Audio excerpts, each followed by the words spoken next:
भारतीय संघवाद को सहकारी संघवाद किसने कहा था? मॉरिस जोन्स ने, आइवर जेनिंग्स ने, बाबा साहब भीमराव अम्बेडकर जी ने, या ग्रैनविल ऑस्टिन ने कहा था? किसने कहा था? फटाफट आंसर। ग्रैनविल ऑस्टिन ने कहा था। बहुत सही, बहुत शानदार। दूसरा क्वेश्चन, निम्नलिखित में से कौन सी एक भारतीय संघवाद की अभिलाक्षणिक विशेषता नहीं है? Which one of the following is not a characteristic feature of Indian federalism? इसकी बात करें, भारतीय संघवाद, जो भारत संघवाद जो कनाडा मॉडल पर आधारित है, या भारत के संघवाद में द्वैध शासन प्रणाली है? यही तो हमको संघवाद की तरफ झुकाव कराता है हमारा। हाँ जी, द्वैध, यानी कि केंद्र स्तर पर भी गवर्नमेंट है आपका और स्टेट लेवल पर भी गवर्नमेंट है। स्टेट लेवल पर भी गवर्नमेंट है। भारतीय संविधान की 7वीं अनुसूची है जी भैया, यहाँ पर ही केंद्र और राज्यों के विषय बांटे गए हैं। ये भी संघात्मक की पहचान मैंने आपको बताई आज। देखो मैंने डी पे टिक कर दिया ना, तो डी लिखने लग गए कुछ तो वो भैया मेरे ऊपर से गया। समझो तो मैं क्या बोल रहा हूँ। उसने पूछा है नहीं है नहीं पूछा उसने, नहीं है पूछा है। मैं कह रहा हूँ ये तो पहचान है द्वैध सरकार संघवाद की। संघवाद में क्या बताया था मैंने? संघवाद होता है जिसमें शक्तियों का बंटवारा हो, डिसेंट्रलाइजेशन ऑफ पावर्स हो। Decentralisation of powers, decentralisation of power, ये पहचान है, ये पहचान है। अवशिष्ट शक्तियां केंद्र में निहित होती हैं, एकदम से ठीक है। और संघबद्ध होने वाली इकाइयां संघ बनाने के लिए सहमत हुई, संघ बनाने के लिए सहमत नहीं होती। पारस्परिक सहमति जो होती है वो किसमें होती है? पारस्परिक सहमति जो होती है ना, वो होती है फेडरल में। जो अमेरिका में 50 स्टेट हुए थे, भारत में 50 स्टेट, क्या भारत में के जो स्टेट है क्या वो सहमत हुए थे? नहीं। भारतीय संघवाद के बारे में बात एकदम ठीक नहीं है कि यहाँ की इकाइयां संघ बनाने के लिए सहमत हुई। वो अमेरिका का उदाहरण है, अमेरिका का। तीसरा, केसी वेयर के अनुसार भारतीय संघवाद, एसएसबी में पूछा गया क्वेश्चन है, भारतीय संघवाद के संबंध में निम्नलिखित में से कौन सा कथन सही है? भारतीय संघवाद को क्या बताया था जरा समझे। हमने बात की थी आपका, कह रहे a federal state with subsidiary unitary principles, सहायक एकात्मक सिद्धांत वाला एक संघीय राज्य होगा। क्या भारत एक संघीय राज्य है यूनिटरी प्रिंसिपल्स के साथ में? या भारत एक में एक आपका केंद्रीकृत सरकार है यूनिटरी प्रिंसिपल्स के साथ में, भारत में एक सेंट्रलाइज्ड गवर्नमेंट है? या फिर एक केंद्रीकृत सरकार जिसका कोई संघीय सिद्धांत नहीं है? या फिर संघीय सिद्धांत के साथ में, मैंने आपको बताया था हमारे यहाँ पर साथी यूनिटरी होने के भी सिम्टम्स हैं, हमारे यहाँ फेडरल होने के भी सिम्टम्स हैं, है या नहीं है? लेकिन फिर भी दोनों में कौन सा पोर्शन सबसे ज्यादा देखने को मिलता है? तो आप बोलेंगे ज्यादा झुकाव जो है वो फेडरल होने की तरफ है, यानी कि संघीय सिद्धांत के साथ में एकात्मक राज्य होगा। आपातकाल के दौरान हमारा एकात्मक राज्य भी हो जाता है। ज्यादातर दोस्तों का ऑप्शन डी और एकदम से ठीक, वेरी गुड। संघवाद का अर्थ क्या होता है? आज हमने संघवाद को समझा। अगर आप आंसर दे पाएंगे तो मजा आ जाएगा। बड़े ध्यान से देना, सभी विकल्पों पर नजर रखें। न्यायपालिका देश की सर्वोच्च सत्ता है, क्या ये संघवाद कहता है? कानून बनाने का अधिकार सिर्फ केंद्र सरकार को है? या फिर देश चलाने के लिए जो राज्यों का संघ, या फिर देश में सरकार के एक से अधिक स्तरों का अस्तित्व? संघवाद क्या बताया था मैंने आपको? मैंने बोला एकात्मक सरकार, यूनिटरी गवर्नमेंट क्या होती है, आज ही हमने बात करी, जिसमें क्या होगा, सत्ता का केंद्रीकरण होगा, सिर्फ एक सरकार डिसीजन लेगी, एक सरकार। लेकिन संघात्मक का अर्थ क्या होगा? फेडरल होने का क्या मतलब होगा? फेडरल होने का मतलब होगा सरकार द्वैध स्तर पर होगी, यानी केंद्र स्तर पर भी और आपका राज्य स्तर पर भी। तो संघवाद में यही हमने समझा था कि केंद्र स्तर पर भी और राज्य स्तर पर भी, यानी देश में सरकार के एक से अधिक स्तरों का अस्तित्व, यही क्या होता है? संघवाद। भारत इसका एक उदाहरण है। बहुत बढ़िया, ये हम कर चुके थे आपका। भारतीय संविधान में सरकार का अर्धसंघीय रूप कहां से लिया गया है? जो हमारी संघीय व्यवस्था है, जिसको हम अर्धसंघीय व्यवस्था भारत के रूप में एकदम से बोलते हैं, तो क्या आयरलैंड से है? एसएससी जेई में पूछा गया प्रश्न है। या यूएसए से लिया गया है, ब्रिटिश से लिया गया, या कैनेडियन? जो हमारी संघीय व्यवस्था कहां से ली गई है? कनाडा से ली गई। ओके, कनाडा से। निम्नलिखित में से कौन सा भारतीय संघीय प्रणाली की विशेषता नहीं है? एसएससी सीएचएसएल 26 अक्टूबर 2020। हमेशा हम देखते रहेंगे, जिन भी एग्जाम्स में हमको फोकस करना है, ऐसा कोई ऐसी बाध्यता बनाने की जरूरत तो नहीं है ना कि इसी एग्जाम के क्वेश्चन हम हमारे लेके आओ, है ना? टॉपिक से रिलेटेड किसी भी एग्जाम में पूछा गया तो ला सकता हूँ ना, कोई दिक्कत तो नहीं इस बात में। बोले नहीं भैया उसी एग्जाम के लेके आना हमको, तो जिसका एग्जाम मैं देने वाला हूँ, ऐसा नहीं होना चाहिए। बताओ भाई, सारे लोग आंसर करेंगे। निम्नलिखित में से भारतीय संघीय प्रणाली, विवादों के निपटारे के लिए स्वतंत्र न्यायपालिका हमारे पास है। जी हाँ, केंद्र और राज्य के बीच में विवाद ज्यादा होते हैं, हालांकि मैंने आपको बताया था संघीय सरकार में, लेकिन उनके विवाद के निपटारे कौन करेगा? कोर्ट करेगा। यूनिटरी गवर्नमेंट है क्या भारतीय संघीय प्रणाली में? नहीं भैया। यूनिटरी गवर्नमेंट का एग्जाम्पल कौन से देश बताए थे? लिखित संविधान है भारत का, केंद्र और राज्यों के बीच में शक्तियों का विभाजन है, यही संघीय व्यवस्था की पहचान है।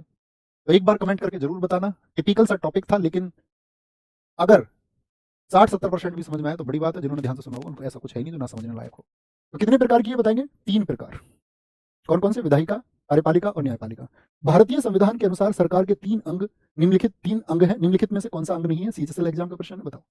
विधायिका क्या अंग होता है? जी भैया, लॉ मेकिंग के लिए होता है। कानूनों की व्याख्या के लिए, इंटरप्रिटेशन ऑफ लॉज कौन करेगा? जुडिशरी करेगी। मीडिया नहीं होता है, मीडिया नहीं होता है। अर्थात क्या बोलेंगे?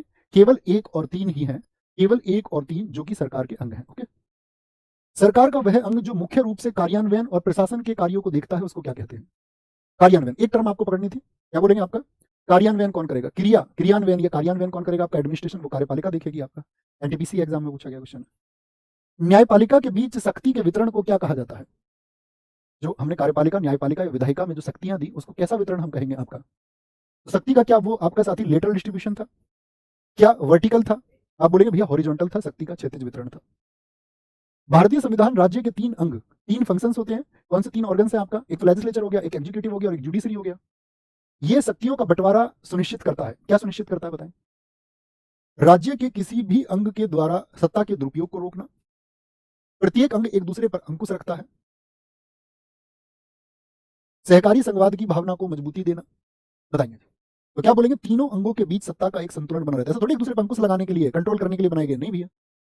ठीक है, तो क्या बोलेंगे? The balance of power remains between the 3 organs, कि तीनों के बीच क्या बना रहे आपका? क्या सुनिश्चित करेगा? कि भैया तीनों के बीच सत्ता का एक संतुलन बना रहे, बैलेंस बना रहे। निम्नलिखित में से सरकार की एकात्मक विशेषता क्या है? ये कल का क्वेश्चन है जो हमने कल पढ़ा था, जरा आंसर करें, कल का क्वेश्चन होगा। कल मैंने आपको बताया था सरकार एकात्मक हो सकती है, यूनिटरी हो सकती है। यूनिटरी होने का मतलब क्या है? कि जितना भी शक्ति या संसाधन होगा सिर्फ एक सरकार के पास में होगा। तो एकात्मक सरकार की विशेषता क्या होती है? All India services. मैंने कहा था यूपीएससी के मामले में भारत की सरकार क्या हो जाती है? एकात्मक सरकार हो जाती है। देखो कहीं तो स्वतंत्र न्यायपालिका कह रहे हैं, हमारे देश में नहीं है स्वतंत्र न्यायपालिका, और हमारा देश कैसा अर्धसंघात्मक है, इसका तो अर्थ नहीं बनता। शक्तियों का विभाजन कहाँ पे होता है आपका? भारत में होता है आपका शक्तियों का विभाजन। या मैंने बताया था कल आपको, जो संघात्मक राज्य होता है उसमें शक्तियों का हमेशा डिसेंट्रलाइजेशन होगा। बताया था ना, विकेंद्रीकरण कल मैंने समझाया था। तुम ऐसे तो नहीं हो भैया हमें वो 2-4 फैक्ट बता दो, एग्जाम वाले ऐसी क्लास कर दो, टॉप 100 पॉलिटी के क्वेश्चन और सब कुछ कवर, ऐसा लिखवा दूं क्या? ऐसे ऐसे बनोगे? उससे बचना है। 50 क्वेश्चन है, पॉलिटी खत्म। लिखित संविधान, रिटर्न कॉन्स्टिट्यूशन, ये तो भैया किसी का भी हो सकता है, मैंने आपको बताया। भैया क्वेश्चन नंबर 2 को एक बार देखिए, क्या हुआ क्वेश्चन नंबर 2 में? भारतीय संविधान के अनुसार, बताएं एक बार। अच्छा ये पूछा है कौन सा अंग नहीं है, sorry sorry sorry sorry sorry sorry sorry, माफ करेंगे भाई, मैंने लिख दिया कौन से अंग है कि विधायिका और न्यायपालिका, केवल एक। कौन सा अंग नहीं है? केवल 2 हो जाएगा, केवल 2, केवल 2। बहुत सारा थैंक यू, मैंने इस पर ध्यान नहीं दिया। ठीक है, इस तरह की मेरी किसी भी गलती के लिए मुझे माफ करेंगे दोस्त। ठीक है भैया, इस तरह की गलती हो तो। संप्रभु राज्य शब्द के संदर्भ में निम्नलिखित पर विचार कीजिए। एक देश अन्य राष्ट्र के प्रभुत्व के साथ या उसके बिना एक संप्रभु हो सकता है। भारत और पाकिस्तान उदाहरण लेते हैं कि हम पाकिस्तान के बिना भी संप्रभु हो सकते हैं और उसके साथ भी संप्रभु हो सकते हैं। क्या एकदम से ठीक है? यूएनओ में सदस्यता प्राप्त करते समय ऐसा कुछ नहीं है, दोनों सही है, गलत है। इनमें से कौन सा विचारक है जो राजनीतिक संप्रभुता की अवधारणा से जुड़ा हुआ है? मैंने कहा था ना, जेईई में पूछा गया क्वेश्चन है, एसएससी जूनियर इंजीनियर के लिए। जेईई में सबसे अच्छी, एसएससी के किसी भी लेवल में सबसे अच्छी जीएस जो पूछी जाती है वो जेईई के लिए पूछी जाती है। ओके, क्या बोलेंगे आपका? पॉलिटिकल सॉवरेनिटी को किसने डिफाइन किया था? आपका रूसो ने। एक पूर्ण संप्रभु बिना किसी प्रतिबंध के तानाशाही करने वाले सम्राट को सर्वोत्तम रूप से क्या कहा जाता है? अगर हम टॉपिक के कभी भी बाद में 2-4 प्रश्न, मतलब कभी ज्यादा कभी कम लेके आए तो कोई दिक्कत नहीं है ना, अच्छी चीज है, इससे प्रैक्टिस होती है। इससे शानदार कोई चीज नहीं हो सकती। बताइए, हमारा कॉन्फिडेंस बूस्ट होता है कि एग्जाम में प्रश्न पूछा कैसे जाएगा, एटलीस्ट वो तो पता चले। एक पूर्ण संप्रभु बिना किसी प्रतिबंध के, कोई प्रतिबंध नहीं है, सवरीन भी है, तानाशाही करने वाले सम्राट को, तानाशाही तो कर ही रहा है तो उसको तानाशाही मत क्या देना, ये डिक्टेटरशिप का है तो डिक्टेटर कहा जाएगा। उसमें एक शब्द जोड़ दिया उसने, सिर्फ इतना बोलता, बिना किसी प्रतिबंध के तानाशाही करने वाला, तो तानाशाह हो जाता। क्या हो जाता फिर? तानाशाह हो जाता। लेकिन वो तानाशाह होने के साथ में सवरीन भी है, तब उसको बोलते हैं निरंकुश। प्राचीन समय के राजा है, ऑटोक्रेसी इसी को कहा जाता है, और उसको ऑटोक्रेट कहा जाता है, निरंकुश बोलेंगे। बिना किसी प्रतिबंध के तानाशाही करने वाला तानाशाह, और पूर्ण संप्रभु हो और आपका बिना प्रतिबंध के, तब वो उससे भी सुप्रीम लेवल हो जाता है, तानाशाह से भी ऊपर हो जाता है, उसको क्या बोलेंगे आपका? भैया ऑटोक्रेसी हो जाती है, ऑटोक्रेसी, निरंकुशता की भावना आ जाती है।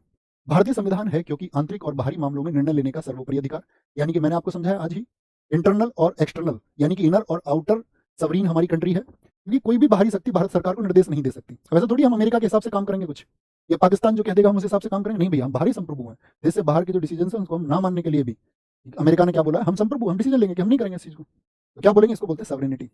समाज के प्रत्येक वर्ग को साधना, वो समाजवाद होता है। पिछड़े को भी साधा जाए, समाज के हर वर्ग तक लाभ पहुंचे, ये समाजवाद है। धर्मनिरपेक्ष होने की बात आगे करेंगे कि किसी भी धर्म की तरफ झुकाव ना होना, ये क्या और आप जानते हैं। संविधान तैयार करने वाला पहला देश कौन सा था? कहाँ का संविधान सबसे पहले बनाया? बोलो भी फटाफट से बताएंगे। USA USA USA USA USA, एकदम से ठीक है। क्यों आपका यूके क्यों नहीं? क्योंकि तैयार होने की बात होगी। हमने बोला जब प्रिपेयर होता है तो प्रिपेयर होने का मतलब है लिखित है, और अलिखित तो कैसा होता है? वो डेवलप्ड होता है, ये मेड होता है, मेड बनाया जाता है। प्रिपेयर वर्ड्स पे ध्यान देना, छोटे छोटे वर्ड्स पे, ठीक है। यहीं पे अगर मैं इस शब्द को ना लिख के बोलता कि पहला संविधान किस देश का, तो हम यूके बोलते, लेकिन प्रिपेयर शब्द आ गया। विश्व का सबसे प्राचीन एवं अलिखित संविधान किस देश का है? क्या बोलेंगे? छोटकू प्रश्न, उड़ा दो इसको। कौन सा है? ब्रिटेन का है। इसका है ब्रिटेन का है। भारतीय संविधान कितने शब्दों से बना था? भारतीय संविधान कितने शब्दों से बना था? 1,17,369 शब्द, और अभी तो वर्तमान में 1.5 लाख हो चुके हैं शब्द। ठीक है, बढ़ते बढ़ते। निम्नलिखित में से किसने संप्रभुता का मुद्दा उठाया था? ऑस्टिन। स्कोर जरूर लिखना दोस्त कमेंट सेक्शन में।